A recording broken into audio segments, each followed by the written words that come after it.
Hey gang, real quick video today.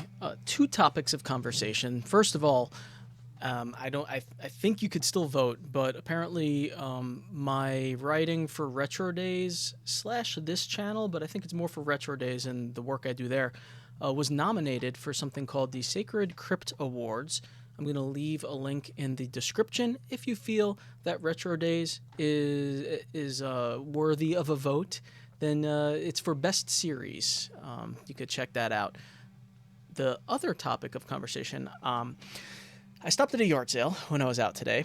I will still do my full-on like flea market yard sale video probably on Sunday after I go to the flea market, but I got a couple things, and one of the items sparked a question in my mind, which is, what are things really worth? Like, what are things actually worth? The item that sparked that question was this. It's Tiger's FX Drummer electronic air drum pen. You can see here it's branded Talkboy, and on the back you'll notice that it is also branded for Home Alone Part 2 right there. So this came out, I believe, around 1997, if I'm not mistaken. I saw this sitting there, and I asked how much, and they said $1, and I said, sure, that to me is worth $1. I think it's pretty cool. It was something that I wouldn't mind adding to my collection of stuff. Even though I don't sell most of the stuff I buy, I'm not a big eBay seller. I usually only put stuff on eBay if I'm trying to like clear out some room, or if I just need to like get rid of some stuff and I don't want to throw things away. I usually look the stuff up anyway because I'm always curious like what the value is of items that I got. And usually I pay so little for the stuff I find at yard sales and flea markets that usually it's like, oh, I saved this much amount had I bought it on eBay, something along those lines. So I did that with this FX Drummer air drum pen. I looked it up on eBay, and this is what I see first. All right. Of course, when you first search anything, you're just going to get the listings for items that you could buy. And, I'm seeing stuff like here, they got 2 packaged ones for $75. One with the package, but it's open, and they want $26 plus $7.60 shipping. We got 23 plus 5 for a sealed one. We got 33 plus 7 for a sealed one. 20 plus 5. This person for some reason decided, you know what? 85. This one went a little lower on that spectrum. They said, I want to sell this thing, so 20 plus $6. Then we got here $72. We got $150 for 2 of them. Meanwhile, up here you had 75. Meanwhile, you could probably buy 2 separately from 2 different people and get it for like $40. 39. So my point is, the prices are all over the place, with the cheapest one being this open one here that probably doesn't... Oh, it does work. Okay. So for an open one. But the prices are all over the place. They are like seemingly just being randomly slapped with a price by the sellers of these things. All right. So that's the first thing.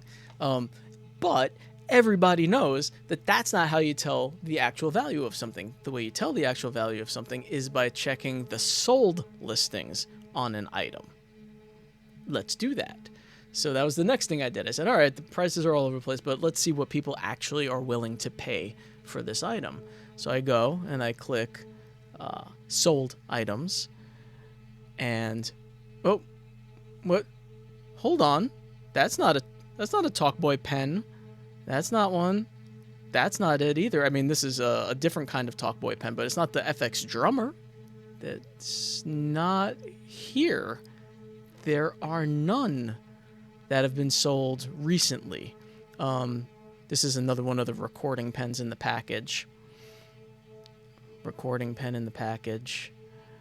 Just, you could go through here and you're not going to find it. And you could put like more specific search terms in. You could put Home Alone 2. You could put 1997. You could put Talkboy. I didn't put any of those in the search. I just put FX Drummer Tiger for the most basic search. But I've tried the other search terms. I'm just not finding sold items. Like if I put Talkboy in there, you will still 0 results for that particular search, and you'll find like the actual Talkboy, those pens, so on and so forth, but not the FX Drummer. Okay, so on the one hand, we have people asking upwards of $50, $60 for a sealed one of these pens, the FX Drummer pen. And on the other hand, we have no one buying them. So what is the value?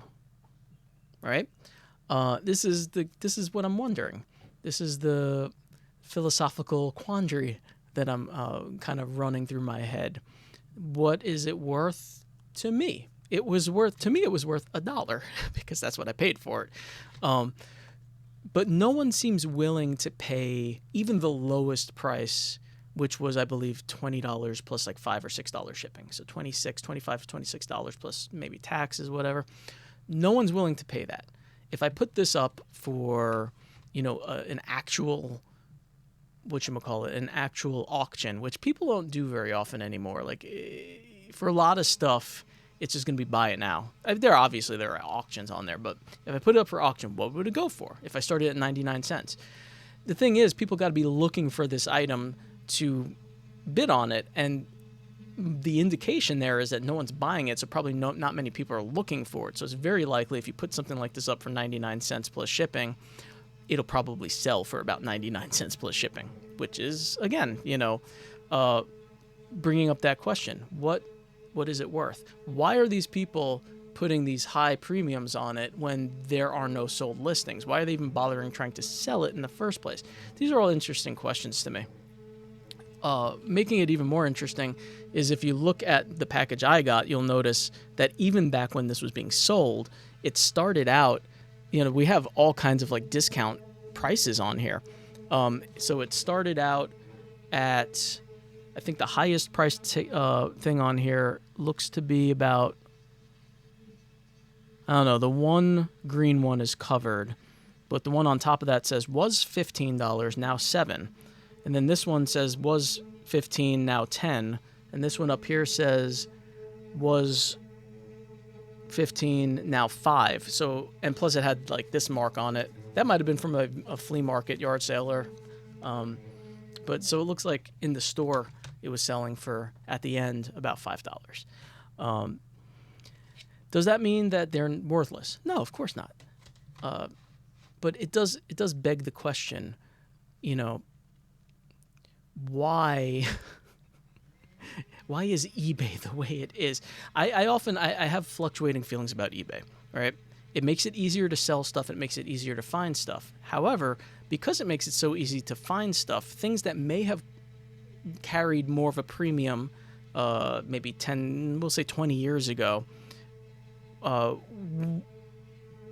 they're so easy to find now that they don't carry the same premium, right? So like if you found something like this, I mean, granted it came out in 1997, but pretending, that before eBay was a big thing, but after this had come out, if you were trying to sell it, and there wasn't like a global marketplace for that thing, it would seem more rare than it was. Things that were rare before are not quite as rare because now everyone kind of like puts stuff on the internet so you can find it very easily. And that messes with the value a little bit. So things have to really be rare for them usually to like jump up in price. I have no answers for you. I'm not trying to talk down eBay or people who sell stuff on eBay. I have stuff listed on eBay right now. So that's not what the video is about. The video really is just about asking those questions. I'm curious, like what you think about this. The fact that people will list items at such high prices, but they don't sell. What does that mean about the value? What does that mean about the item? Is it so worthless that no one wants it? Or if the price was right, or if the right person was looking for it, would those things sell?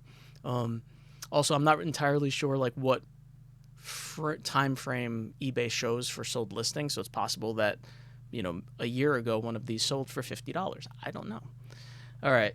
So just a weird little video for you guys. Don't forget, if you feel like voting for Retro Days, you can do so with the link down below.